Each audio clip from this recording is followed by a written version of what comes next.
if you want to share news or new things or what I'm doing, does that mean Google's going to limit the ability for Canadians to see it?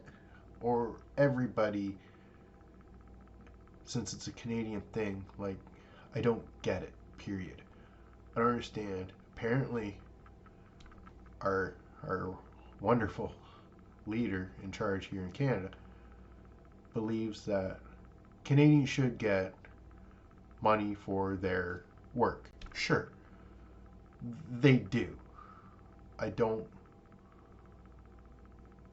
I don't know how much more money you could give them for news and journalism on top of what they already get. Like,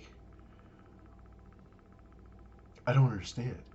People like me do this for free. Like, okay, wow, someone signs up for a VPN, I get a couple dollars.